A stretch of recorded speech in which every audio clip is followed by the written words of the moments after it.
మన ప్రభువైన యేసుక్రీస్తు నామములో కూడి వచ్చిన ప్రతి ఒక్కరికి వందనాలు తెలుపుకుంటూ దేవుని యొక్క పరిశుద్ధ గ్రంథంలో నుంచి కొలస్సీలకు రాసిన పత్రిక 3వ అధ్యాయము 1 నుంచి 4 వచనాలు మనం చదువుకుందాం. కొలస్సీలకు రాసిన పత్రిక 3వ అధ్యాయము 1 నుంచి 4 వచనాలు చదువుకుందాం.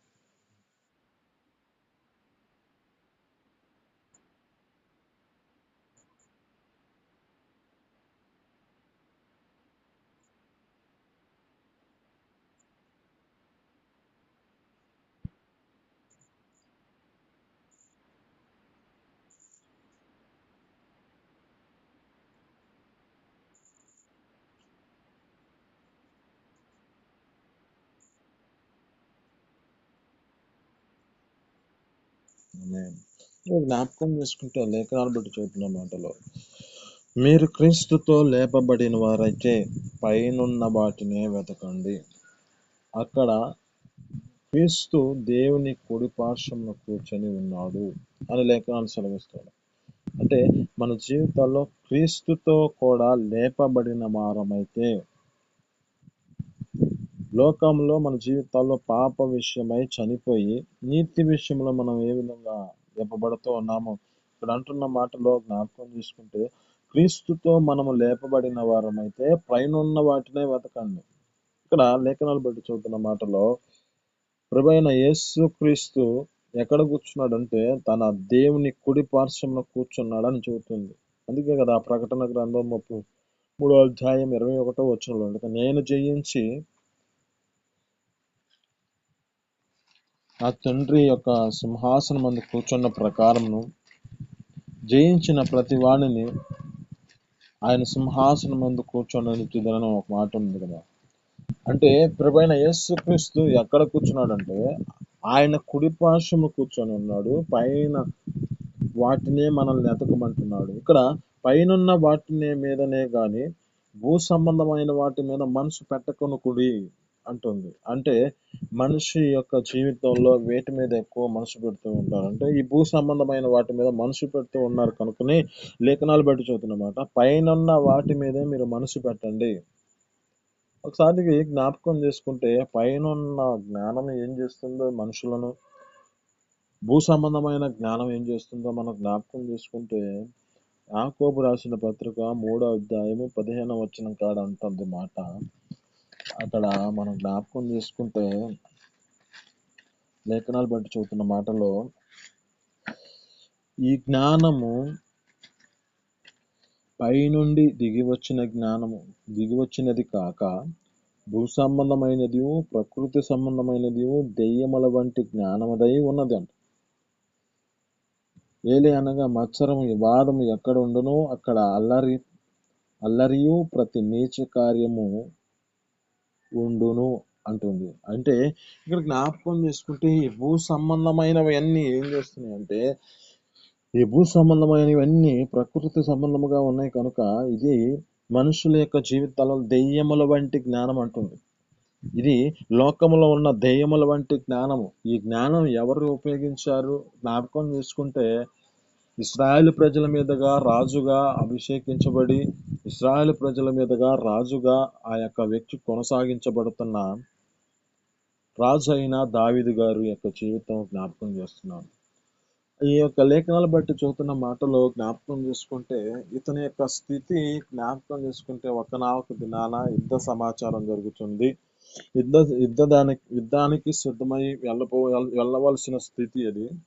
కానీ ఈ దావీదు గారి యొక్క జీవితంలో జ్ఞాపకం చేసుకుంటే యుద్ధానికి వెళ్ళాల్సిన రాజు ఆయన ఇంటి వద్దే ఆగిపోయి తనకున్న ఆ యొక్క అందరిని పంపించేశాడు. ఈ మాటలు మనం చదువుకోవడానికి జ్ఞాపకం చేసుకుంటే 2వ సమూయేలు గ్రంథం 11వ అధ్యాయం 1వ వచనం కాడ ఉంటుంది. అయితే ఇక్కడ జ్ఞాపకం చేసుకుంటే దావీదు గారి యొక్క జీవితంలో చేయవలసిన పనిని అక్కడ ఆపివేసుకున్నాడు.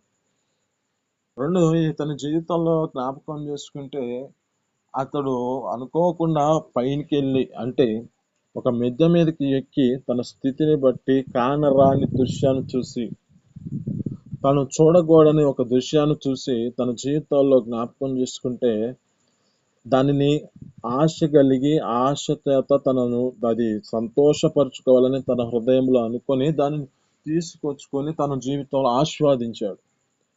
ఈ పరిస్థితిని బట్టి ఈ యొక్క వ్యక్తి జీవితంలో జ్ఞాపకం చేసుకుంటే ఈడు అంటున్న మాటలో ఈ లోక సంబంధమైన జ్ఞానము మనుషులను ఏం చేస్తుందో జ్ఞాపకం చేసుకుంటే ఈ యొక్క వ్యక్తి చేసిన పొరపాటు ఏమిటంటే ఈ యొక్క అవిధేయత వలన ఇంకొక తప్పు చేస్తున్నాడు. ఈ తప్పుకు కప్పిపుచ్చడానికి ఇంకొక తప్పు చేస్తున్నాడు. ఇక్కడ జ్ఞాపకం చేసుకుంటే ఇతడు చేసిన పొరపాటును బట్టి ఒక తప్పుగా ఆ యొక్క పరిస్థితి కలిగింది. అయితే అక్కడ యుద్ధములో ఉన్న వ్యక్తిని కూడా పిలుచుకునే పరిస్థితి వచ్చింది. అక్కడ నుంచి యుద్ధంలో నుంచి తీసుకొచ్చి ఆ వ్యక్తిని తీసుకొచ్చిన తర్వాత మరలా ఇంకొక ఆలోచన కలిగి ఉన్నాడు. తర్వాత ఆ యొక్క వ్యక్తిని చంపేయడానికి కారణమైంది తనకు కలిగిన ఆ యొక్క భర్తను ఉరియాను చంపేయడానికి కారణమైంది. ఈ పరిస్థితుల్లో జ్ఞాపకం చేసుకుంటే ఇతడు దేవుని యందు దేవుని సన్నిధిలో ఆ యొక్క వ్యక్తి జీవితంలో జ్ఞాపకం చేసుకుంటే 12వ అధ్యాయంలో ఉంటది మాట. నీకు కావాలంటే నేను ఇచ్చేవాడిని కదా, నీకు అవసరతలో నేను అన్నిటినీ నీకు ఇస్తున్నాను కదా అని దేవుడు తనతో ఈ యొక్క నాతాను ప్రవక్త ద్వారా అతనితో మాట్లాడుతున్నాడు.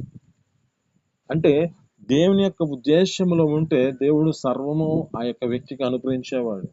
కానీ ఈ లోక సంబంధమైన జీవితంలో ఈ యొక్క ప్రకృతి సంబంధమైన జ్ఞానమును పొందుకొని ఈ దెయ్యముల వంటి జ్ఞానమును పొందుకొని ఒక తప్పు మీద ఇంకో తప్పును చేసే విధంగా మార్చబడ్డాడు రాజు అయిన దావీదు గారు. ఈ దావీదు గారి యొక్క జీవితంలో జ్ఞాపకం చేసుకుంటే పొందుకున్న దాన్ని బట్టి ఈ యొక్క వ్యక్తి జీవితంలో ఏం పొందుకుంటున్నాడంటే ఒక శాపగ్రస్తమైన వచనాలను పొందుకునే పరిస్థితి వచ్చింది. ఈ శాపగ్రస్తమైన పరిస్థితి ఎందుకు వచ్చింది? వచనాలు పొందుకునే పరిస్థితి ఎందుకు వచ్చింది అంటే ఇతడు లోక సంబంధమైన జ్ఞానం చేత లోక సంబంధమైన ఇక్కడ జ్ఞాపకం చేసుకుంటే ఏమంటుంది? భూ సంబంధమైన వాటి మీద మీరు మనసు పెట్టకొనకుడి. మీ చూపు కింద వైపుకు చూడొద్దు. ఈ భూమి సంబంధమైన వాటి మీద చూడొద్దు. పర సంబంధమైన వాటి మీద మీరు మనసు పెట్టండి. పర సంబంధమైన వాటి మీద మీరు చూడండి. ఎందుకంటే ఆయన దేవుడు ప్రభువైన యేసుక్రీస్తు దేవుని కుడి పార్శ్వమున కూర్చొని ఉన్నాడు. ఆయన కూర్చొని ఆయన జయించాడు. ఆ ప్రాంతంలో నిలబడ్డాడు. ఆయన వైపుకే చూస్తే మన జీవితాలలో జయమున్నది. ఆయన యొక్క స్థితిని బట్టి మన యొక్క జీవితాల్లో ఆ యొక్క లేపబడిన వారిగా క్రీస్తుతో కూడా మనం లేపబడిన వారిగా మన జీవితాలు ఉండడానికి ఇది కారణమవుతుంది.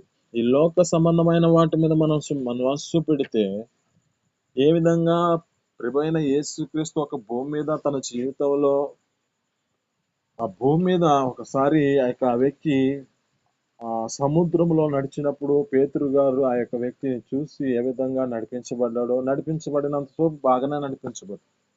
ఎప్పుడైతే కిందకు చూశాడో ఆ వ్యక్తి మునగటానికి కారణమైంది. అంటే ఇక్కడ జ్ఞాపకం చేసుకుంటే పరలోకమందున్న ఆ యొక్క ప్రభువైన యేసుక్రీస్తుని మనం చూసి ఆ పైనున్న వాటిని మనం ఎత్తుక్కుంటే మన జీవితాలలో మన స్థితిని బట్టి వాటిని మనం ఒకనొక దినాన దేవుని యొక్క ప్రత్యక్షతలో మన జీవితాల్లో ప్రత్యక్షపరచబడడానికి కారణమవుతుంది. ఆ ప్రభువైన యేసుక్రీస్తు మన జీవితాల్లో బట్టి మనతో ఆయన అంటుకట్టబడిన మనం ఆయనతో అంటుకట్టబడిన వారమై ఆయనతో కూడా మన జీవితాలు ఆ పరలోక సంబంధమైన వాటి మీదలో ఆ పరలోక రాజ్యంలో ఆ యొక్క తండ్రి కురుస్పాశ్రమంలో కూర్చుకున్నటకు మనం కూడా యోగ్యులుగా అర్హులుగా మార్చబడతాం. ఇక్కడ జ్ఞాపకం చేసుకుంటే దావీదు గారేమో లోక సంబంధమైన భూ సంబంధమైన జ్ఞానాన్ని పొందుకున్నాడు. లోక సంబంధమైన ఈ యొక్క భూ సంబంధమైన జ్ఞానము దెయ్యముల వంటి జ్ఞానము ఇది మనుషులకు చిచ్చులు పెట్టే పరిస్థితి. ఇది మనుషులను అనేక మందిని విరోధులుగా చేసే పరిస్థితి. మనుషులను నాశనం చేసి మనుషులను తమకు తాము వారి యొక్క జీవితాలలో హాని చేసుకునే పరిస్థితులు కలగజేసిన లోక సంబంధమైన జ్ఞానం ఎక్కడ ఉంది అంటే ఇక్కడ జ్ఞాపకం చేసుకుంటే అంతకుముందు పరిపాలన చేసిన ఇస్రాయేల్ రాజుగా పరిపాలన చేసిన వ్యక్తి సౌలు గారి యొక్క జీవితంలో కూడా ఇది జరిగింది. ఇతడిని దేవుని యొక్క సన్నిధిలో ఏమంటున్నాడు? దేవుడు అతనితో మాట్లాడుతున్న మాటలో పలానా అమాలేకులన్న ప్రాంతంలో చిన్నలనేమి పెద్దలనేమి వారిలో ఉన్న ప్రతి దానిని నిర్మూలన చేయండి అంటే అక్కడ వారు ఏం చేశారంటే కొన్ని వాటిని దాచిపెట్టుకుని అంటున్నాడు ఏమయ్యా ఈ యొక్క సమయంలో యొక్క వ్యక్తితో మాట్లాడుతున్నాయా నీకు చెప్పిన మాట నువ్వు ఆలకించావా? దేవుడు నీకు చెప్పిన మాట చెప్పావంటే చేశానయ్యా అన్నాడు. మరి నీ అరుపులు అక్కడ అరుపులు వినపడుతున్నాయి, రంకెలు వినపడుతున్నాయి, నాకు అయ్యా వినపడుతున్నాయి అంటే, అయ్యా ఇవి నీ కోసమే తీసుకొచ్చా, నీకు బలి అర్పించడానికి తీసుకొచ్చా. అది దేవుడికి తెలియదా? అది దేవుని యొక్క సన్నిధిలో ఆ యొక్క వ్యక్తి జీవితంలో జ్ఞాపకం చేసుకుంటే, దేవుడు కావాలంటే ముందుగానే చెప్పేవాడు కదా, పలానా కావాలి, అవి వాటిని ఉంచండి, అన్నిటిని నిర్మూలన చేయండి, అవి ఉంచండి అని చెప్పేవాడు కదా. చెప్పిన మాట ఏమిటి? సమస్తము నిర్మూలన చేయండి అని చెప్పిన మాట. అతని స్థితిని బట్టి జ్ఞాపకం చేసుకుంటే, ఆ యొక్క సౌలు గారి యొక్క జీవితంలో కొన్ని వాటిని దాచిపెట్టుకున్న దాన్ని బట్టి మాట్లాడుతున్నాడు. ఆయన ఇచ్చిన మాటలు బట్టి ఏమంటున్నాడు అంటే, బలులు అర్పించుట కంటే నా జీవితం మాట వినుట మీకు శ్రేష్టం అంటున్నాడు. ఇప్పుడు అంటున్న మాటలో, మీరు క్రీస్తుతో లేపబడిన వారైతే పైనున్న వాటిని వెతకండి, భూ సంబంధమైన వాటి మీద మీరు మనసు పెట్టకొద్దు. ఈ భూ సంబంధమైన వాటిలో మన జీవితాలు దెయ్యముల వంటి జ్ఞానము, ఇది మనుషులను ప్రకృతి సంబంధమైనది కనుక, ఇది మనుషులకు స్థితిని బట్టి ఏ పరిస్థితిలో ఉన్నా ప్రతి మనిషికి ఇది హాని చేసే పరిస్థితిని తీసుకొచ్చే జ్ఞానం ఇది. ఈ జ్ఞానము మనుషుల జీవితాలలో పరలోక రాజ్యానికి వెళ్ళడానికి ఆటంకపరిచే జ్ఞానము ఈ దెయ్యముల వంటి జ్ఞానం. ఇక ఇంకొక వ్యక్తిని జ్ఞాపకం చేస్తున్నాను. దేవుని యందు జ్ఞానాన్ని పొందుకున్న వ్యక్తిని మీకు జ్ఞాపకం చేస్తున్నాను. ఒక వ్యక్తి జ్ఞాపకం చేసుకుంటే, ఆ వ్యక్తి బాల్యములో కొంచెం చిన్న వాడిగా ఉన్నప్పుడే తన జీవితంలో ఒక అధికారాన్ని పొందుకున్నట్లుగా జ్ఞాపకం చేస్తున్నాను. అయ్యా అంటున్నాడు దేవుని సన్నిధిలో, అయ్యా నేను ఇశ్రాయేల్ ఈ ప్రజలని నడిపించడానికి నాకు కొంచెం జ్ఞానం దయచేయి. ఒకసారి మనం జ్ఞాపకం చేసుకుంటే, మొదటి రాజుల గ్రంథం 3వ అధ్యాయము 16 వచనాలు మనం చదువుకుంటే, అక్కడ అంటుంది, జ్ఞాపకం చేసుకుంటే,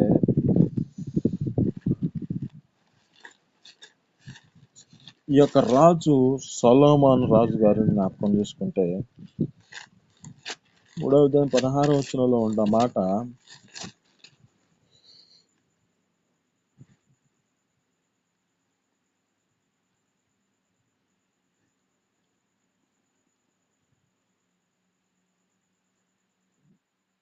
వచనం కాదు కానీ పైన జ్ఞాపకం చేసుకుంటే, ఇక్కడ లేఖనాలు బట్టి చదువుతున్న మాటలో ఆయన దేవుని సన్నిధిలో అడుగుతున్న మాటలను బట్టి జ్ఞాపకం చేసుకుంటే, అయ్యా నాకు ఈ ప్రజలను నడిపించడానికై, ఇంత గొప్ప సమూహాన్ని నేను నడిపించడానికై నాకు కొంచెం జ్ఞానం దయచేయ్యా అని అడుగుతున్నాడు. అంటే ఇది లోక సంబంధమైన జ్ఞానం కాదు, ఇది పరలోక సంబంధమైన జ్ఞానము చేత నింపబడినట్లుగా దేవుని యందు అడుగుతూ ఉన్నాడు. ఈ లోక సంబంధమైన జ్ఞానం అయితే మనుషులను తమ జీవితాల్లో నాశనమైన పరిస్థితిలో తీసుకొస్తుంది కదా, కనుక ఈయన పర సంబంధమైన జ్ఞానాన్ని పొందుకుంటున్నాడు. ఏ విధంగా పొందుకుంటున్నాడో జ్ఞాపకం చేసుకుంటే, నీవు మనుషుల ప్రాణమునైనను ఐశ్వర్యమునైనను నువ్వు అడగలేదు కనుక నేను నీకు జ్ఞానం అనుగ్రహిస్తున్నాను, నీ జీవితంలో కావాల్సిన ఈ ఐశ్వర్యాన్ని కూడా అనుగ్రహిస్తున్నాను అని చెప్పి దేవుడు అతనికి దయచేస్తూ ఉన్నాడు. అయితే మనం పొందుకోవాల్సిన జ్ఞానము ఈ లోక సంబంధమైన జ్ఞానము కాదు. మన జీవితాలలో మన జీవము ఆయన ఎదుట దాచబడి ఉన్నది. ఈ జీవము దేవుని యొక్క సన్నిధిలో ఆయన ద్వారా మనం ఒక దినాన ప్రత్యక్షపరచబడడానికి కారణమవుతుంది. అయితే ఈ జీవమును మనం జాగ్రత్తగా కాపాడుకొని ఆ దేవుని యొక్క సన్నిధిలో ఆ పరలోకమైన వాటి మీద మనం మనసు పెట్టుకుంటే, ఆ జీవము దేవుని యందు ప్రత్యక్షపరచబడడానికి కారణమవుతుంది. ఇక్కడ ఏ విధంగా మాట్లాడుతున్నాడో జ్ఞాపకం చేసుకుంటే, ఈ యొక్క వ్యక్తి సొలొమోను గారి యొక్క జీవితంలో జ్ఞాపకం చేసుకుంటే, దేవుని యందు అయ్యా నాకు కొంచెం జ్ఞానం దయచేసి ఇంత ప్రజలను నడిపించడానికి నాకు నీ జ్ఞానం దయచేయ్యా అని అడుగుతున్నాడు. ఈ జ్ఞానము మనుషుల జీవితాల్లో ఏ విధమైన పరిస్థితిలో అయినా, ఏ పరిస్థితిలో ఉన్నా తన జీవితంలో తను కాపాడుకోవడానికి కారణమవుతుంది. ఎందుకంటే మనం మరలా చదువుకుందాం, యాకోబు రాసిన పత్రికలో ఉంటుంది కదా, 16వ వచనంలో ఉన్న మాట, పైనుండి వచ్చు జ్ఞానం అయితే మొట్టమొదట పవిత్రమైనది, అది సులభముగా లోబడినది,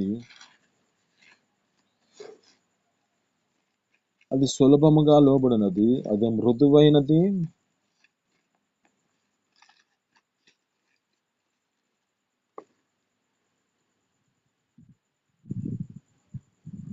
తర్వాత అది సమాధానకరమైనది, మృదువైనది, సులభముగా లోబడినది, కనికరముతోను మంచి ఫలములతోనూ నిండుకొనినది, పక్షపాతమైనను వేషధారణైనను లేనిదై ఉన్నది. హల్లెలూయా. ఇక్కడ జ్ఞాపకం చేసుకుంటే లేఖనాలు బట్టి చూస్తున్న మాటలో ఇది ఏమాత్రము పక్షపాతం చూపించేది కాదు. ఇది సులభముగా లోబడిద్ది, ఇది మృదువైనదిగా మాట్లాడుతుంది, ఇది సమాధానకరమైన పరిస్థితిని తీసుకొస్తుంది. ఇది మొట్టమొదట జ్ఞాపకం చేసుకుంటే పవిత్రమైనదిగా మార్చబడింది. ఇది పరలోక సంబంధమైన జ్ఞానం. అందుకే అంటున్నాడు, మీరు భూ సంబంధమైన వాటి మీద మనసు పెట్టకుడి, పరలోక సంబంధమైన దాని మీద మీరు మనసు పెట్టుకోండి. పైనున్న వాటినే వెతకండి, కానీ భూ సంబంధమైన వాటి మీద మీరు మనసు పెట్టుకోనవద్దు అంటున్నాడు. ఇక్కడ జ్ఞాపకం చేసుకుంటే ఈ యొక్క జ్ఞాని, ఈ యొక్క సొలొమోను యొక్క జ్ఞాని జీవితంలో ఒక జ్ఞాన దేవుని సన్నిధిలో అడిగిన దాన్ని బట్టి మొట్టమొదటిగా ఒక తీర్పు తీర్చవలసిన పరిస్థితి వచ్చింది. అక్కడ జ్ఞాపకం చేసుకుంటే ఇద్దరు స్త్రీలు ఉన్నారు. ఇద్దరు వేశ్యలు ఒక ప్రాంతంలో నివాసం కలిగి ఉన్నారు. వీరిద్దరికి బిడ్డలు అనుగ్రహించబడ్డారు. వీరు ఒక నిద్రపోతున్న పరిస్థితిలో ఒక వ్యక్తి ఏమో తన యొద్ద ఉన్న బిడ్డను ఆ పక్కలోనే ఆ వ్యక్తి అబ్బాయి మీద ఆ బిడ్డ మీద పడగా ఆ బిడ్డ చనిపోయాడు. చనిపోయిన దాన్ని బట్టి ఆమె లేచి తర్వాత ఈ బిడ్డను తీసుకెళ్లి అక్కడ పెట్టి ఇంకో బిడ్డను తీసుకొచ్చుకుంది ఆమె. అయితే వీరి పరిస్థితులను బట్టి వీరికి న్యాయం తీర్చడానికై ఈ యొక్క సొలొమోను యొక్క రాజు యొద్దకు వెళ్ళారు.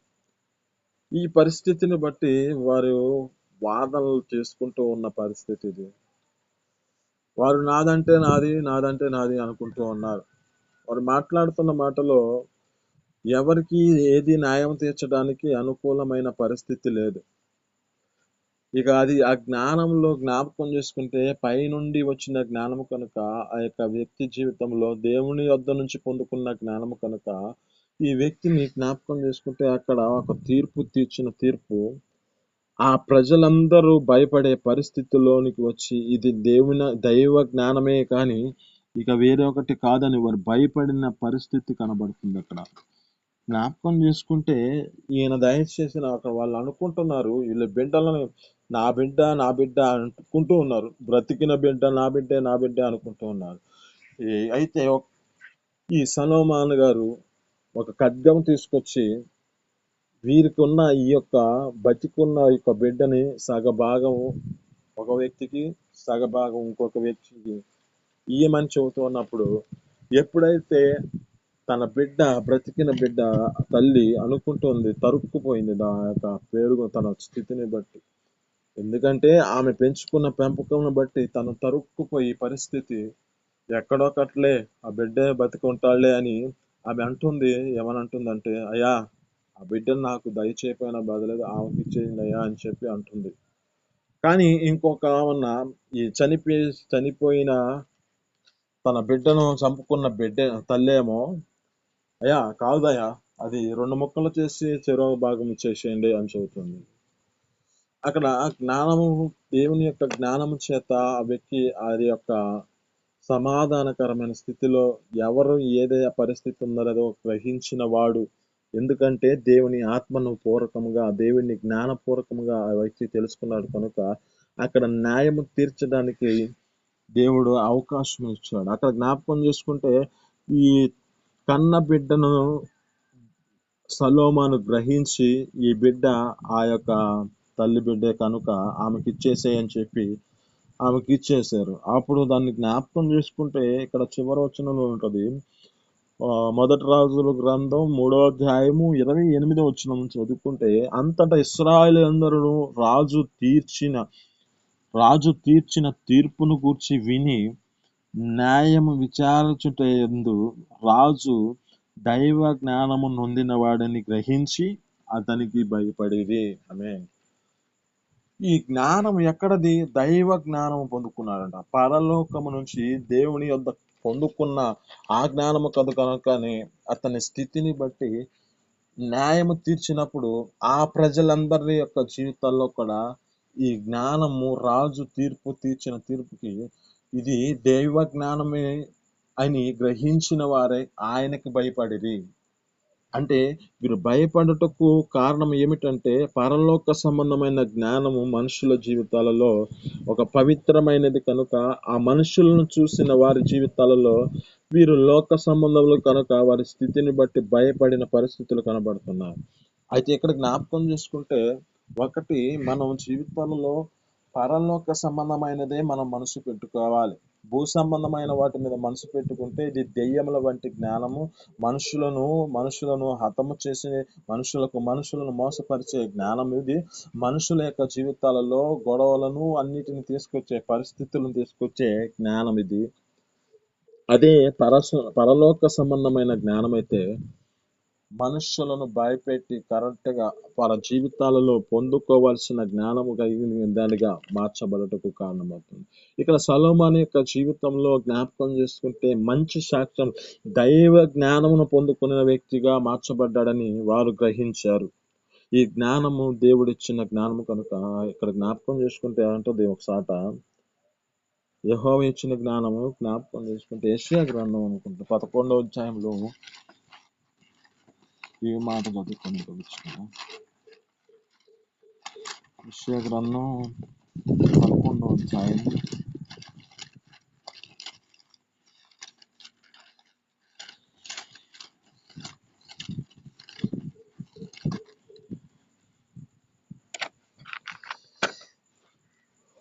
2వ వచనం జ్ఞాపకం చేసుకుంటే, యెహోవా ఆత్మ జ్ఞాన వివేకములకు ఆధారమగు ఆత్మ.